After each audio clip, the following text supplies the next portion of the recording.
the material on which AI trains itself, if it is poisoned, the conclusions you derive from AI will also be poisoned.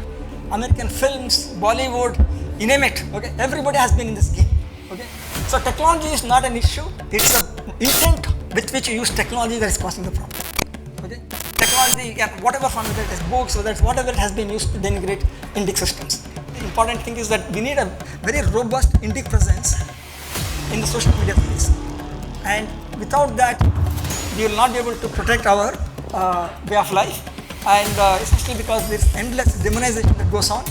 And we have to correct the biases, and somebody has to be doing it real time, otherwise you lose the game. के गोपीनाथ जी हमें artificial intelligence से प्रभावित भारतीय eco Indic system तथा उसका समाधान इस विषय पर हमारा मार्गदर्शन करेंगे। तत्पूर्व हम उनका परिचय समझ कर लेते हैं।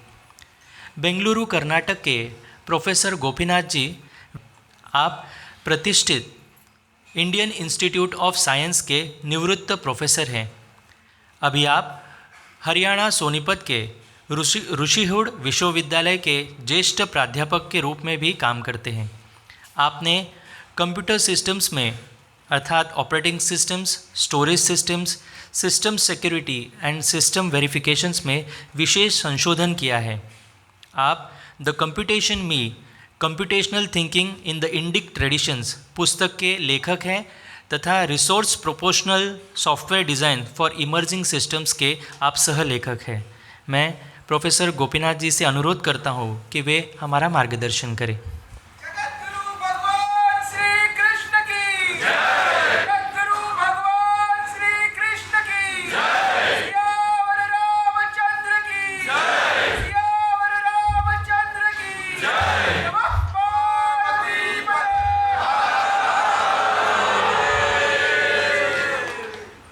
हेलो, नमस्ते, सबको नमस्कार करता हूँ मंच में और सामने।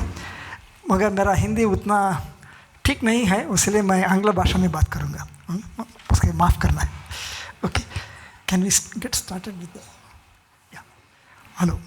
सो today I am going to speak a bit about AI and the Indic ecosystem, the kinds of difficulties we may have with it. Let's first talk a bit about what AI is, artificial intelligence.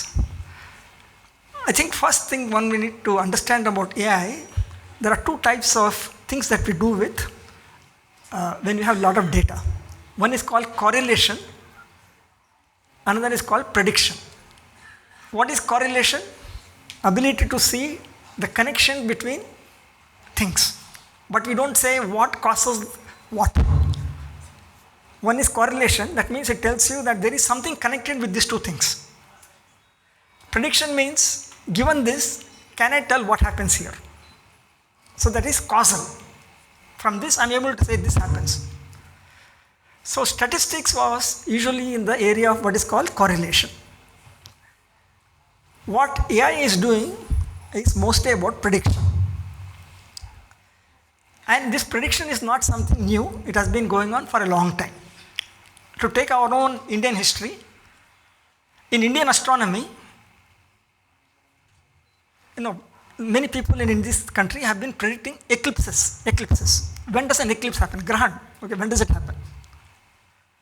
That also requires a lot of computation, and there was a lot of computational thinking in India connected with astronomy. And this is an example of prediction. And it uses a technique called interpolation. That is, if I know that some planet is here, sometime it is here, you can predict where it could be in between. Interpolation. From here and here, I can figure out where it could be in between. And because astronomical phenomena are cyclic, if I know some 2 or 3 or more observations, I can guess where it can be at some points. Of course, it's complicated with many objects, many planets, but the cleverness of the Indian thinking in astronomy was ability to predict many of these kind of things. What AI does is connect this correlation of statistics plus ability to use what I call logical information combine them together on very large pieces of data and predict things. Including, for example, in ChatGPT, you are predicting the next token. When I say I have seen up till this amount of data, what should come later next? So that is basically because I give them what is called a prompt, and I'm asking to predict what should come afterwards. Essentially, AI, you can think of it at a high level prediction, and it is using both logical aspects, which typically computer science deals with, and statistical aspects or probabilistic aspects, and it combines them together in a very deep way. So it turns out that it is uses lots of data and terabytes of data. Also, it's very expensive. It can involve, to develop what is called a model, it can involve as much as tens of millions of dollars. Okay, it's quite expensive. Look at a very simple example of, very trivial example of AI, this earliest type of AI. What we can do is to see, on your screen what you see is the number of times the word swastika has occurred in all English textbooks starting from 1500. Every single English book has been written. Somebody has digitized it and looked at all the number of times the word swastika has occurred. I am just giving information starting from about 1800. You can see the word swastika, how it has increased or decreased with time. You can see a sudden increase somewhere about during the Second World War time.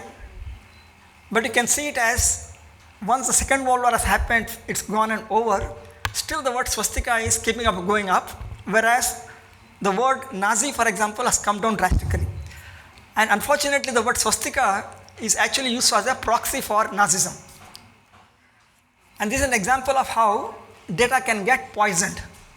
Basically because some people have associated Nazi with thinking with swastika, and a very sacred word in Indian thinking has become a very dirty and horrible word.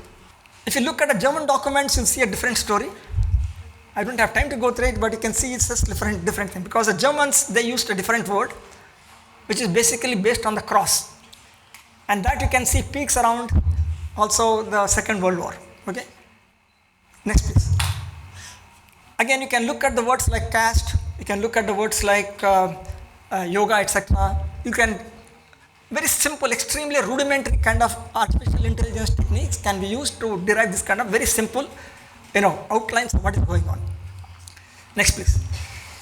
So basically what we can argue is that most of the data that current artificial intelligence uses to train itself has a very deep anti-indic bias. Okay? And it's not easy to remove it because due to the time taken, we have forgotten exactly where things have come from. A good example is that if you look at after the Portuguese people came to this country, to demonize the Indian people, they spread all kinds of peculiar stories that our women are very loose and all kinds of things, okay, horrible things, okay. Unfortunately, nobody knows that this has happened. You read, for example, Bal Gangadhara, this one academic, has written something about these things, okay. How exactly the books of the 1550s, 1600s, they talk about Indian culture in an extremely derogatory manner, okay. Again, if you look at, for example, if you do some research, you will find out that the increase in sati cases in India happened because of the tax policies that the British violently imposed on certain parts of the country, Punjab for example, and in West Bengal. The sati increase actually happened because of tax policies, very exploitative tax policies, but unfortunately nobody knows that this is exactly the way it happened. Similarly, you will see, for example, that the notion of, let us say, caste, it became important because of a census in 1880s. Similarly, if you look at the notion of what's called criminal tribes or martial races, that came about because the British people decided to name those whom they crushed as criminal tribes or as non-martial races those who supported them, for example, the Sikh population, Sikh community, they call them martial races. So in a sense, it was a clear case of divide and conquer policy, and unfortunately, none of us are historians to understand how it happened. So we assume that there is some partiality about certain kind of races, etc., because it keeps getting repeated so many times. The same problem in AI also is that if something is repeated multiple times, you get lost, you finally pick up that same idea and then you don't know why it is happening that way. Okay? Again, for example, in the 1820s, there was a famous book called History of India by somebody from East India Company, James Mill. He wrote some atrocious literature about India, really atrocious. Unfortunately, that has become the received understanding about what Indian civilization is all about. And these people were using this book to teach the British people who administered the country, and they spread that poison again in India, and we Indians again have picked it up. Okay. Again, similarly, for example, the differences between the Sikhs and Hindus are magnified because the British people have written some stories about how Sikh people are different from Hindu people in terms of religion, and that has also, let us say, caused deep harm to this country. Okay?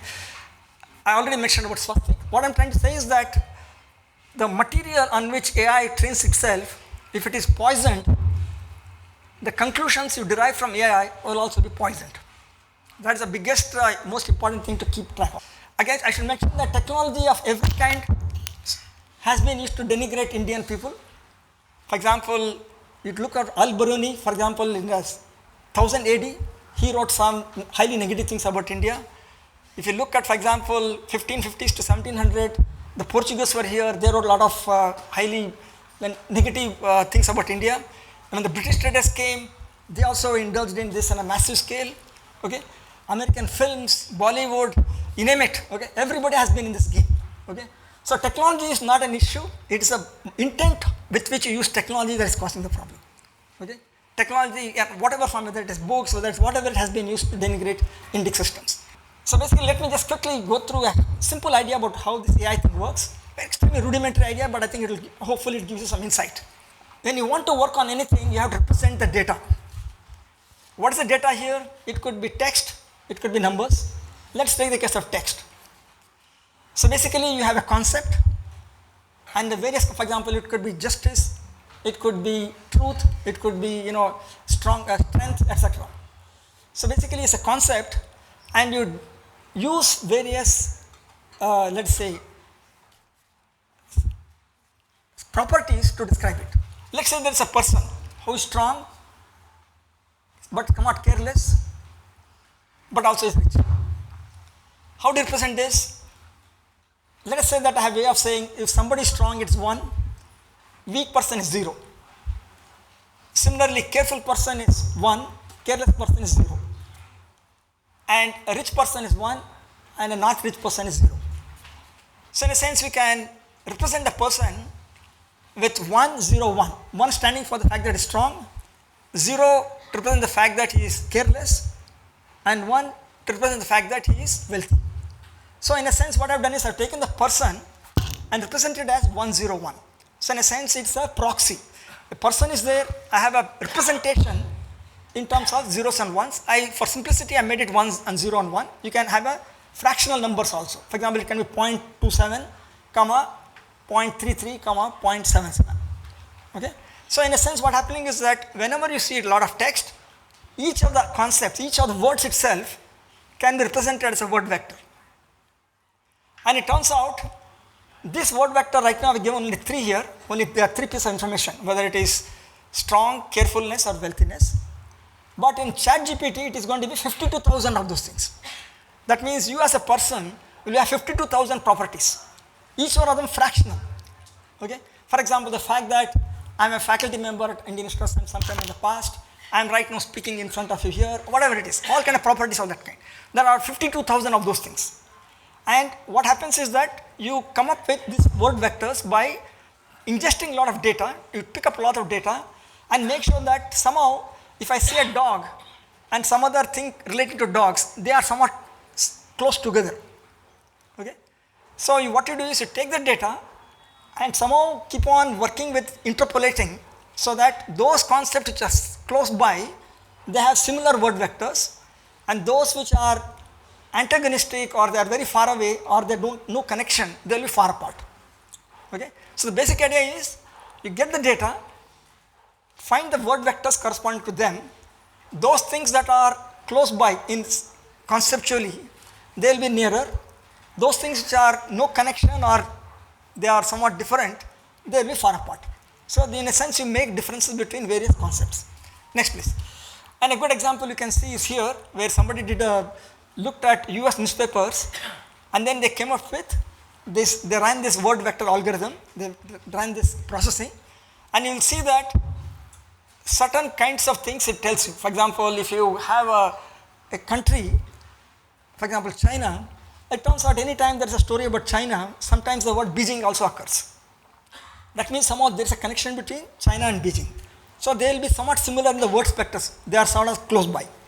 Okay? So in a sense you can actually look at these word vectors and derive some interesting properties. You can see for example in the graph there, you will see that all the countries are on one side and all the capitals are on the other, because it automatically figures it out. But just because of the data, it's able to figure out that these things are all somehow connected with country names and these are somehow connected with the capitals. Okay? And because of this, it also picks up other things. On the right hand, I'm showing you something about the fact that the same kind of data will, in the US press, if you see an engineer, typically is an Indian guy. If he is a janitor, it's typically a Mexican guy. That also, those kind of correlations also it picks up. So it's an example of this word vector picking up correlations. It picks up what is connected with what. So basically what we are saying is that if your data is this word embeddings or what's called word vectors, what does it depend on? It depends on the data you give you, what is given to it. If the data is poisoned, it will pick up the appropriate biases, whatever is there in the data. Okay? So if automated analysis concerning indications are looked at, these word embeddings are first constructed and based on that other processing happens later, because the computer cannot handle anything other than word vectors, you might say. Okay? First you take the data, come up with word vectors and then use that as a basis for other processing. But if the first step itself is poisoned, then rest of it can be, you can imagine what it can be. Okay? So that's one of the basic problems. Okay? And so that's the problem. Second problem could be that there are newer types of censorship that is happening.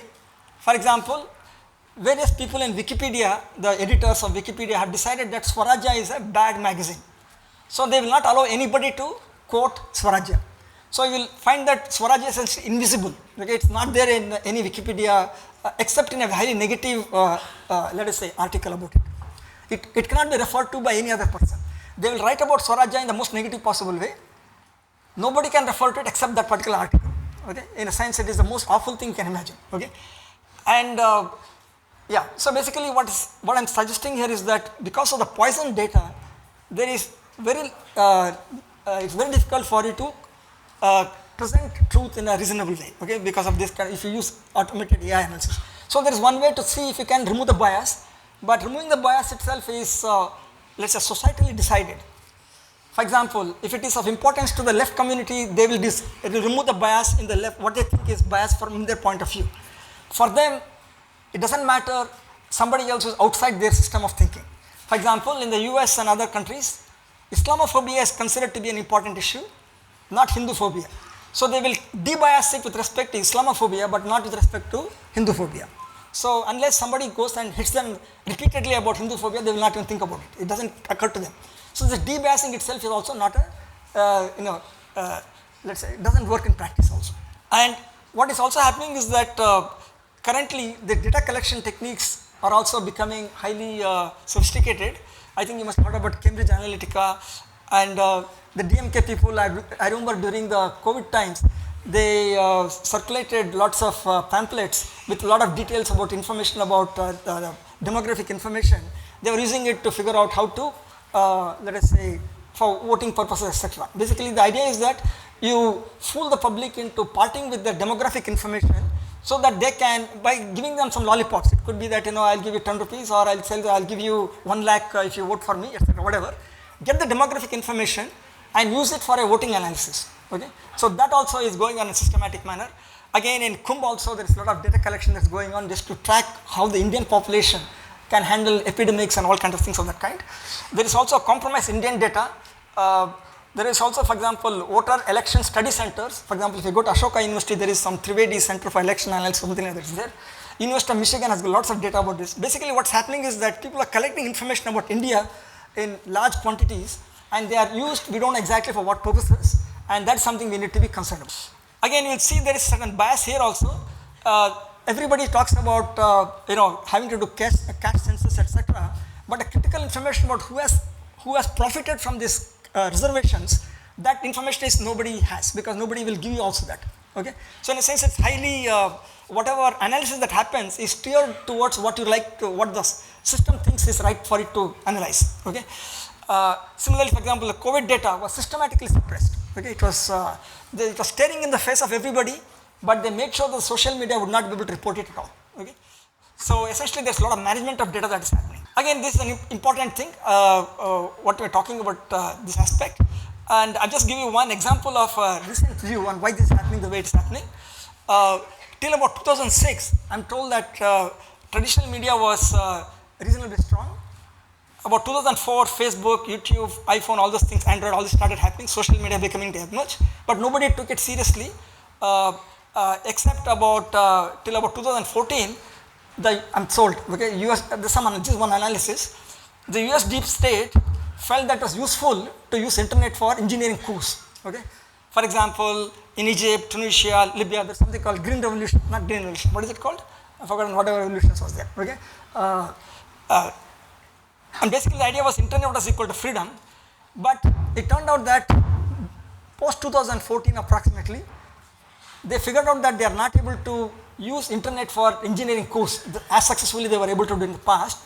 They started getting a bit cold feet. They decided that they should have more control over this internet business. Okay, and a good example is what happened in Crimea, what happened in let us say the what is it called, Brit exit, what is it?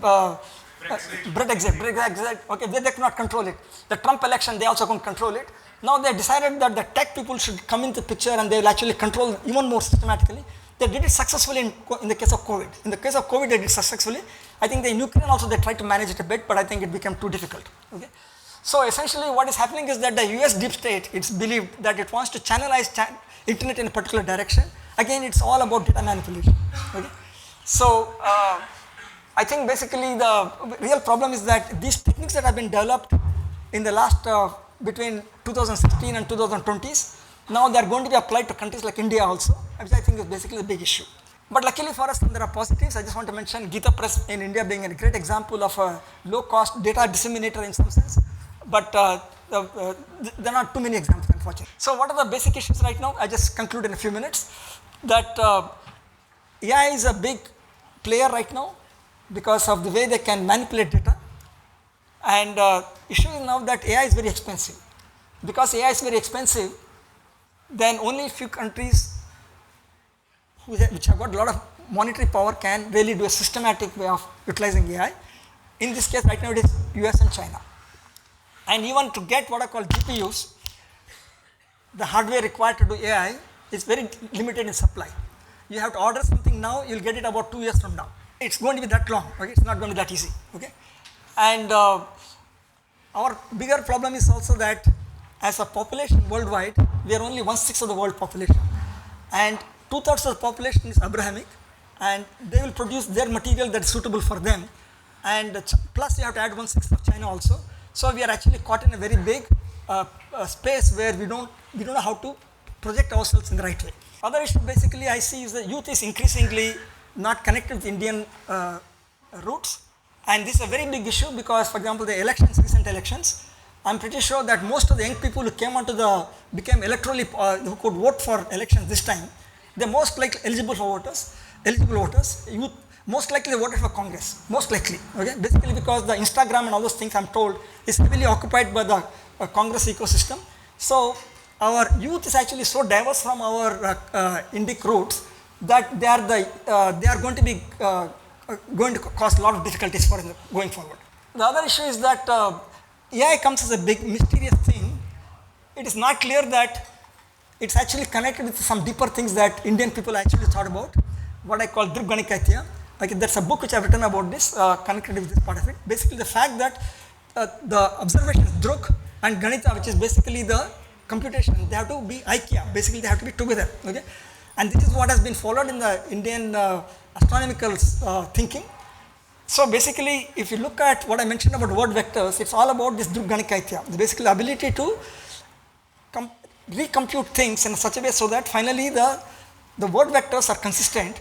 The same idea that is there in Indian astronomy, and unfortunately, because these roots are not very clear, most of the Indian youth will think that AI is basically very cool because it's coming, basically it's powerful, it's exciting, and it has no connection with India, for example. Okay? So in a sense, there is some kind of a lot of AI mystification that also happens, which also is a big issue for us. So I think basically, in conclusion, I'm not sure if I made things very clear, but I think the important thing is that we need a very robust Indic presence in the social media space, and without that, we will not be able to protect our way of life, and essentially because there is endless demonization that goes on, and we have to correct the biases, and somebody has to be doing it real time, otherwise you lose the game. Okay, and unfortunately, AI actually amplifies this part of it, and the real problem is that if AI is democratic, everybody can access AI in every, okay, then we could have probably